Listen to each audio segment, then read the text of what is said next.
غلام محمد کے کہنے پہ جو گورنر جنرل تھے کہ اگر یہاں سے speaker of the national assembly مولوی تمیز الدین خان جن کو کہتے تھے کہ وہ اگر ملکہ برطانیہ سے رابطہ کرنے کی کوشش کر رہے تھے کہ بھئی یہ بڑا ہمارے ساتھ غیر قانونی ہے، اور اس وقت کوئی ایک آئینی شق تھی جس کے تحت ملکہ برطانیہ اگر چاہتی تو اس کو انڈو کر سکتی تھی، تو انہوں نے سارے کمیونیکیشن لنڈن تھے، اس کے ریوارڈ میں ان کو 1955 میں پھر سے ایکسٹینشن دے دی گئی غلام محمد ہے۔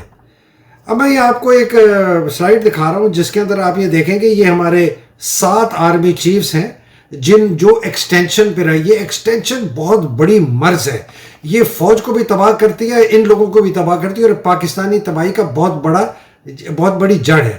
اب یہ آپ اس سلائیڈ کو دیکھیں، یہ ایوب خان سب سے پہلا یوسرپر، سارے گند کی جڑ یہ انسان، اس کے آنے سے بھٹو آیا۔ بھٹو کے متعلق کہتے تھے کہ وہ کاؤنسلر کا بھی الیکشن نہ جیتا اگر اس کا مارشل لا نہ ہوتا، یہ اس کو انکل کہتا تھا بھٹو۔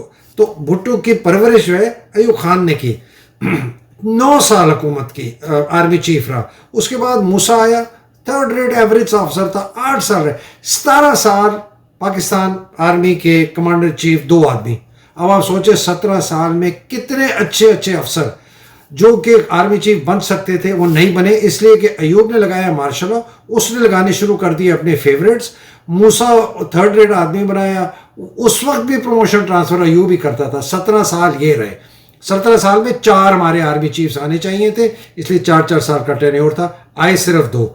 پھر آ گیا جناب یہ یحییٰ خان، 5 سال، 1 سال ایکسٹینشن، مارشل لا لگایا۔ اس نے دیکھے کیا گیا، اس نے بھٹو کو اور مضبوط کر دیا جو کہ اس کی حرکتوں سے، اور بھٹو کی وجہ سے یہ اور آدھا ملک ٹوٹا۔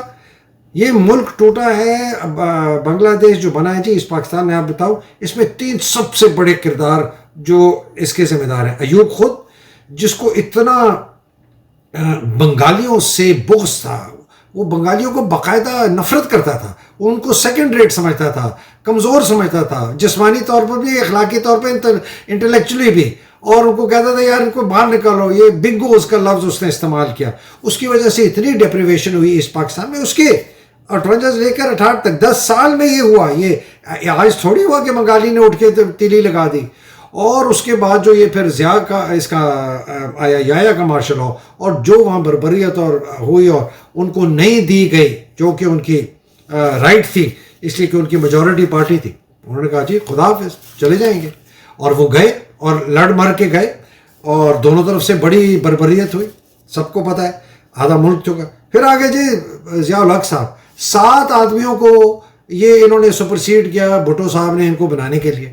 ان صاحب نے ہمیں کیا دیا؟ انہوں نے ہمیں نواز شریف کا پورا خاندان دیا، فضل الرحمان جیسے لوگ دیے ہمیں، انہوں نے یہ ڈرگز کا کلچر دیا، ٹیررزم دیا، کلشنکوف کا کلچر دیا، اور فرقہ واریت کی جو فروغ ہوا ہے نا وہ اس آدمی کے زمانے میں ہوا ہے، اور ISI بہت بڑی طاقت بننی شروع ہو گئی، بہت پیسہ آ گیا۔ اس کے بعد جناب جو مارشل لا والے اگلے ہمارے حضرت تھے 9 سال، جنرل مشرف۔ میں جنرل مشرف کو ذاتی طور پر جانتا ہوں، میری ذاتی طور پر ان سے دوستی ہے اور ان سے پیار اور محبت ہے، لیکن فوجی جرنیل اور ڈکٹیٹر ہونے سے کے ناطے میں ان کو بہت برا آدمی سمجھتا ہوں اس سینس میں۔ 9 سال رہے موصوف، کتنے 3 ہمارے آنے چاہیے تھے آرمی چیفز ان کے دوران۔ ضیاء الحق رہا 12 سال، 4 آرمی چیف آنے چاہیے تھے اگر نارمل ہوتا 3 سال کے۔ ان صاحب یہ 9 سال رہے، 3 آنے چاہیے تھے۔ کیا دیا انہوں نے ہمیں؟ Zardari, Bilawal, NRO، terrorism, war on terror, اور ISI کو اور مضبوط۔ یہ ISI بڑھتا گیا، طاقتور ہوتا گیا۔ یہ میں آپ کو بار بار بنا رہا ہوں کہ آپ کو میں کسی نتیجے پہ آپ کو لے کے چلوں گا۔ پھر آئے جناب ہمارے موصوف جو 6 سال والے، یہ میں صرف ان لوگوں کی بات کر رہا ہوں جنہوں نے ایکسٹینشنز لی ہیں، یا اپنے دور سے زیادہ عرصے رہے، یا خود دی یا کسی سویلین پولیٹیشین نے ان کو دی۔ زرداری، اس کو کیانی آ گیا جی، کیانی کو کس نے ایکسٹینشن دی؟ یوسف زرا گیلانی مثلاً کے زرداری۔ تو انہوں نے زرداری کو بہت مضبوط کیا، انہوں نے زرداری کی کرپشن کو ہونے دیا، اور انہوں نے بلاول جیسے لوگوں کو یہ پھلے اور پھولے، بیکاز زرداری طاقتور تھا۔ اور اس نے ISI کو بہت طاقتور اور بنا دیا. اور یہ فوج کی جو یہ ریئل اسٹیٹ مافیا بننا شروع ہو گیا تھا, یہ بائی دا وے بننا شروع ہو گیا تھا مشرف کے زمانے میں. ان کے زمانے میں یہ اور طاقت پکڑا اس نے. پھر آگے جی موصوف ہمارے جو ابھی گئے ہیں, یہ تو میری نظر میں ان کوالیفائڈ غدار تھے. انہوں نے جو سب سے بڑی غداری کی کہ ملک کو بیچا امریکہ کے ہاتھ اور زرداری اور شریفوں کو واپس لے آیا. اور اس کے زمانے میں جتنی بربریت اور فیسزم اور ٹارچر اور قتل و غارت اور اسیسینیشن اور اٹیمپٹڈ اسیسینیشن ہوئی ہیں وہ پہلے ہم نے کبھی نہیں دیکھا تھا. اور ISI کا پورا شکنجا, پورا ویب, پورا اس کا جو آکٹوپس نما جو ہولڈ تھا نا پاکستان پر, وہ قابو ہو گیا. اس نے ہر پاکستان کے ہر ادارے کو, سویلین اور فوجی, سب کو تباہ کر دیا. اب اگلے موصوف ہے ہمارے, ہمیں نہیں پتہ ہے کیا. اب آپ یہ دیکھیں, یہ ہیں جناب ہمارے جو 7 چیفز رہے ہیں 55 سال اور ایوریج 8 سال, 3 سال ہونی چاہیے تھی. اس کا نتیجہ کیا ہوا؟ اس کا نتیجہ یہ ہوا کہ فوج جو ہے ان پروفیشنل ہوتی گئی بتدریج, اور یہ ایک ریئل اسٹیٹ, ایک بزنس مافیا بن گئی جس کا فائدہ صرف اس کے اوپر کے ایلیٹ سینئر جو جرنیل ہیں وہ اٹھاتے تھے, جونیئر افسر نہیں اٹھاتے تھے. اور JCOs اور NCOs اور سپاہیوں کے تو چھوڑ ہی دیں, مطلب کہ کیا نہیں تھوڑا سا کر گیا, ان کی جو ہے اکوموڈیشن بہتر کر گیا, لیکن یہ سارا جو ایلیٹ کیپچر تھا پاکستان کا فوج کا جو قبضہ کیا ہوا ہے, اس کا سارا فائدہ اٹھایا ہے جرنیلوں نے. اور اس کی وجہ سے ان کے اپنے اندر کے سسٹم بھی تباہ ہو گئے. تباہ کیا ہوا ہے کہ آرمی چیف جو ہیں وہ جناب ایسے لوگوں کو لے کے آتے تھے جو ان کے لیے لائل ہوں گے.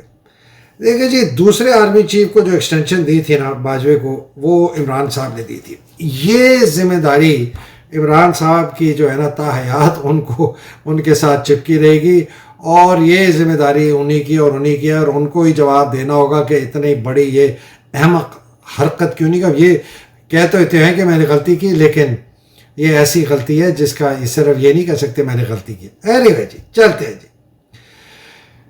ہوں گے ان کے پاس کوئی اپنے وجوہات کہ جی میں نے بڑا سپورٹ تھا یہ وہ, لیکن اگر سب لوگ ان کو کہہ رہے تھے مت دو اور انہوں نے کہا دے, تو کیوں نہیں سنی انہیں. تو یہ ان کی ایک, میں ان کے لیے ہے کہ وہ جہاں ان کو مثبت رائے ملتی ہے اس مثبت رائے کو سن. تو اس لیے میں کہتا ہوں کہ روٹ کاز پاکستان کی تباہی اور بربادی آرمی چیف کی بے پناہ بے لگام طاقت ہے, جس کی وجہ سے وہ میں پھر ریپیٹ کر دوں, جس کی وجہ سے وہ مارشل لا لگاتا ہے, جس کی وجہ سے وہ جوڈیشری سے اپنے مارشل لا کو ویلیڈیٹ کراتا ہے, جس کی وجہ سے وہ کرپٹ پولیٹیشنز کو لے کے آتا ہے, جس کی وجہ سے اس کو جب جوتے مار کے نکالنا جاتا ہے یا اس کا جہاز پھٹتا ہے, اس کے اپنے جرنیل اس کو نکالتے ہیں, وہ پیچھے چھوڑ کے جاتا ہے کرپٹ پولیٹیشن جو یہ تباہی اور بربادی جو ہے اس کو جاری رکھتے ہیں. فوج کا اپنا جو انٹرنل سسٹم ہے نا جی, سب سے پہلے وہ سب سے زیادہ اس کے اوپر اثر ہوا. فوج کی پروفیشنلزم ختم ہوئی, فوج کے اندر میرٹ پروموشنز کا جو ایک بہت بڑا ان کا ایک ویلیو تھا وہ ختم ہوا. سینئر لیڈرشپ پوزیشن پہ 2 اسٹار 3 اسٹار پہ بہت ہی گھٹیا قسم کے لوگ آ گئے جو جھوٹے تھے, مکار تھے, فریب تھے, فراڈ تھے, مورل کریج نہیں تھی, فائنینشیل انٹیگریٹی نہیں تھی, کرپٹ آدمی تھے. اس کے اندر کچھ جن کو میں کہتا ہوں مورل کوائٹسٹس بھی تھے, مطلب کرپٹ نہیں تھے اور امورل بھی نہیں تھے, اور فائنینشلی انٹیگریٹی بھی بڑی اچھی تھی, لیکن بزدل, اسپائن لیس, کچھ نہیں بولے کہ اگر بولیں گے تو پروموشن نہیں ہوگی. وہ بھی اوپر جنرل تک پہنچ گئے, اور آرمی کی جو سینئر باجوہ لیول تک 3 اسٹار تک کرپشن بہت میجر طریقے سے آ گئی ہے, اور آرمی جو ہے ریئل اسٹیٹ اور بزنس مافیا بن گیا, فوج نہیں رہی ہے. یہ فوج اوپر کے جرنیل بن گئے, مافیا کے ڈان لڑواتے ہیں نیچے سے. آج کل میں ISPR دیکھتا ہوں کہ وہ شہید کی داستانیں کی ایک وہ ویڈیو چلا رہے ہیں, پلیز نہیں کریں, یا بہت بڑا ہمارے منہ پہ تھپڑ مارتے ہیں. اس لیے نہیں کہ آپ ان شہیدوں کی کرتے ہیں, اس لیے کہ آپ اس قسم کی سیاست کر رہے ہیں جو پیپلز پارٹی بھٹو کی ہینگنگ کی اور اس کے مرنے کی اور ہینگنگ کی کے اوپر شہادت اس کے سیاست کرتے ہیں. اس طرح مت کریں. آپ کو جو کرنا ہے وہ میں بتا چکا ہوں. سولین سٹرکچر پہ ملک پر کیا اثر ہو؟ ملک پر کیا ہوا کہ ہمارا تمام جوڈیشری، ہمارا الیکٹرل کا پروسیس، ہماری بیوروکریسی، ہماری پولیس تباہ ہو گئی. رول آف لا تباہ ہو گیا. کیسے کیا؟ فوجی اپنا مضبوط کنٹرول کرنے کے لیے ایسے بندے کو لگاتے تھے جو ان کی بات مانے. کئی وہ ویک ہوتے تھے، کئی وہ کمپرومائزڈ ہوتے تھے، کئی وہ بلیک میل کرتے تھے، انیفیشینٹ ہوتے، کمپیٹنٹ بھی ہوتے ہوں گے کئی، لیکن ان کی بات مانتے تھے. آدھا تیتر آدھا بٹیر. پھر کیا ہوا کہ جتنی بھی تمام اپر لوور جوڈیشری ہو گئے، باقی جتنے تمام فوجی ادارے ہیں جس کے اندر فیڈرل اور پروونشل اور پولیس اور سارے یہ ای سی پی، نیب، ایف آئی اے، نادرا، کیمرا، جو بھی جتنے ادارے ہیں، یہ سب جو ہے نا فوج نے ان پر قبضہ کر لیا. یہ میں آپ کو بڑا یہ خطرناک کہ میں آپ کو اس لیے بتا رہا ہوں کہ جب یہ چھوڑ کے جاتے تھے، ادارے آلریڈی کمروز ہو چکے ہوتے تھے، تو جو اسکرب پولیٹیشین آتے تھے، شریف اور زرداری جیسے لوگ، وہ تو ان کمزور اداروں کو مزید کمزور کرتے تھے اور کرتے ہیں اور ابھی بھی کر رہے ہیں کہ ان سے ہم اپنا لوٹ مار کریں. اور آئی ایس آئی جو بہت پاورفل ہو چکی تھی، یہ چائنیز کمیونسٹ پارٹی اور Russian U S S R کی جو کمیونسٹ پارٹی ہے اور شاہ آف ایران کا سواق، وہ اس طرح کرتے تھے کہ پورا جال، جس طرح میں نے پچھلے ویلاگ میں بتایا، پورا جال پھیلا دیا تھا ہر حکومتی ادارے اور ہر سوسائٹی کے سیکٹر میں کہ ہمیں پتہ چلے کہ کیا ہو رہا ہے اور ہم ان کو اس پر قابو کرتے رہیں. تو جناب اس کی وجہ سے کیا ہوا؟ یہ جب کنٹرول کر لیا سب کو، فوجیوں نے کر لیا، ڈکٹیٹر وہ گئے، سویلین آئے، انہوں نے اپنے طریقے سے جتنے چیزوں کو وہ قابو کر سکتے تھے وہ کیا. آئی ایس آئی نے اپنا جال پھیلایا ہوا ہے. تو کیا ہوا؟ آپ کا رول آف لا ختم، آپ کا صاف اور شفاف الیکشن ختم، آپ کے تمام پبلک اور پرائیویٹ سیکٹر میں تباہی، ملک میں غربت، ملک کے اندر بے پناہ ادھار، ملک کا ایجوکیشن کا نظام ختم، ملک کا ہیلتھ کیئر کا نظام ختم، ملک کا انفراسٹرکچر ختم، ملک میں صاف پانی نہیں مل رہا، لوگوں کو بجلی نہیں مل رہی، لوگوں کو گیس نہیں مل رہی، لوگوں کو نوکریاں نہیں مل رہی، کاروبار نہیں ہو رہے، آپ کی معیشت تباہ ہو گئی. سیکٹیرینزم، فرقہ واریت، ٹیررزم، ہمارا دفاع کمزور ہو گیا، ہماری فوج کمزور ہو گئی، ہمارے اندر ایک فیسزم آ گئی ملک کے اندر، اور تمام جو ہمارے ہیومن رائٹس ہیں وہ وائلیٹ ہو گئی. کسی کو اٹھا کے جب مرضی جو کرنا ہے کر لو. یہ ہوا ہے اور یہ آج ہو رہا ہے. اگر ہم نے اب یہ دیکھیں، یہ جو میں نے بات کی تھی، اگر ہم نے نیشنل پاور بنانی ہے اور ایک بہت بڑا ملک، طاقتور ملک بنانا ہے کہ ہمارا rule of law, election process ٹھیک ہو، تو پھر باقی ٹھیک ہوں گی. تو یہ 8 نمبر بکسا جو ہے نا فوج کا، اس کو 8 نمبر بکسے کے اندر ہی ڈالنا ہے. سب سے پہلے میری نظر میں اس نتیجے پہ پہنچا، جس طرح کہتے ہیں نا کہ جی وہ جن کو پکڑنا تو فلانے کو کاف پہ جاؤ، طوطے کا منقع، اس کو پکڑو، اس کو مروڑو، تو یہ جن جو ہے قابو آ جائے گا. یہ فوج کا جن قابو آئے گا اگر آپ نے آئی ایس آئی کو قابو کر لیا. یہ دیکھیں آئی ایس آئی نے کس طرح، یہ فوج نے اس ملک کو کس طرح قابو کیا ہے آئی ایس آئی کے تھرو. یہ میں نے 14 لسٹ کیے، ہو سکتا ہے اور بھی ہو. اور یہ جو کالے ہیں نا، یہ وہ ادارے ہیں جس کے تھرو حکمرانی ہوتی ہے، حکومت ہوتی ہے. اور یہ جو باقی 8 سے لے کر 9 سے لے کر 14 تک جو لال آپ دیکھ رہے ہیں، یہ وہ ادارے جس سے انفلوئنس ہوتا ہے. کیا سب سے پہلے آئی ایس آئی کرتی ہے؟ پولیٹیکل پارٹیز کو قابو کرتی ہے، پولیٹیشنز کو. تمام فیڈرل اور پروونشل گورنمنٹس کے اندر اپنے بندے ہیں ان کو بتانے کے لیے کہ تم نے ایسے کرنا ہے، اور اپنے بندے جو ان کے سویلین ہوتے ہیں ان کو یا ڈرانا یا دمکانا، ان کو ہم تمہارے بچے کو اٹھا لیں گے، تمہاری بچی کو اٹھا لیں گے، ہماری یہ ویڈیو ہے، تم نے وہ چیز کیا، تم اس دن فلانا کر رہے تھے، ہم نے بنائی ہوئی ہے. اسی طرح جوڈیشری، اسی طرح پولیس، ان دونوں کو اسی طرح قابو کیا ہوا ہے. پولیس والے نوکری کرتے ہیں، جو کرپٹ ہیں وہ کہتے ہیں بڑے خوش ہیں، تم بھی پیسہ بناؤ، ہمارا بھی کام کرو، ٹھیک ہے. ان کو ہر ڈویژن، پاکستان کی تمام ڈویژن، پاکستان کی تمام ڈسٹرکٹس AC DC کمشنر جو لوگ یہ بیٹھے ہیں لوکل وہاں کے تھانے SHO DPO CPO DTPO سب لوگوں کو ISI کے بندے بیٹھے ہیں یہ کرو یہ کرو یہ کرو ایسے کرو گے ایسے کرو. اور الیکشن کمیشن کہ جی الیکشن شاف اور شفاف کسی طریقے سے نہ عمران خان کو کسی طریقے سے نکالو. یہ قبضہ کیا ہوا ہے یہ قبضہ پاکستانی آرمی جرنیل ISI کے تھرو قبضہ گروپ ہے. پاکستان کا سب سے بڑا قبضہ گروپ پاکستان آرمی جرنیل ہے. یہ بات کر لیں. یہ نئے موصوف آتے ہیں دیکھتے ہیں کہ اگر اس کو توڑتے ہیں کہ نہیں. اگر نہیں توڑتے تو یہ بھی قبضہ گروپ کے حصے دار ہیں. اس کے بعد جی نادرا اور PTA پیمرا میڈیا کا سارا کنٹرول آپ کا FBR FBR اور بزنس ان دونوں کو FBR کے تھرو بزنس کو مروڑا. اور بزنس تو ویسے ہی بزنس میں تو ویسے ہی رشوت دینے کے لیے کہ پوچھنے سے پہلے رشوت دے دے گا. اس کو اگر اس قسم کا ماحول ملے جہاں کوئی رول آف لا نہیں ہے جہاں کوئی پکڑ دکڑ نہیں ہے جہاں کوئی پوچھ گچھ نہیں ہے وہ تو اس کے تو ورے نیارے. وہ تو فوجی کو بھی رشوت دے گا وہ بیوروکریٹ کو بھی دے گا وہ پولیس والے کو دے گا اپنا کام چلائے گا اور سب خوشی خوشی لیں گے. باہر نکلنے کا کیا طریقہ دیکھیں جی. باہر نکلنے کا ایک ہی طریقہ ہے جنرل عاصم منیر کو کہہ دیا پچھلے کہ آپ نے یہ ISI کا نیٹ ورک جو ہے یہ جس نے پاکستان کے اوپر قبضہ کیا ہوا ہے اس کو ختم کریں. فوج کے ریفارم کی بات بعد میں پہلے اس کو ختم کریں. دوسرا آپ please fair and free elections کا فوراً یہ ساری جو چلاکیاں کہ ابھی کر دیں گے تو اکانومی فلانا ہے یہ 2 منسٹریاں 2 پروونسز ہوں گی تو نہیں فیڈرل ہوگی تو نہیں اسمبلی میں جائیں گے ریزگنیشن ان کی ایکسیپٹ ہوگی کہ نہیں. یہ سب بکواس ہے. اس کو ختم کریں. پاکستان داؤ پہ لگا ہوا ہے. پاکستان کی ایگزسٹنس داؤ پہ لگی ہوئی ہے. پاکستان کا دفاع کمزور ہو چکا ہے. جنرل عاصم منیر سے زیادہ بہتر کوئی نہیں جان سکتا کہ اس فوج کے اندر کتنی کمپرومائز ہو چکی ہے یہ. اور امید ہے کہ عمران 2/3 میجورٹی لے کے آتا ہے. امید ہے کہ وہ عقل مندی سے فیصلے کرتا ہے.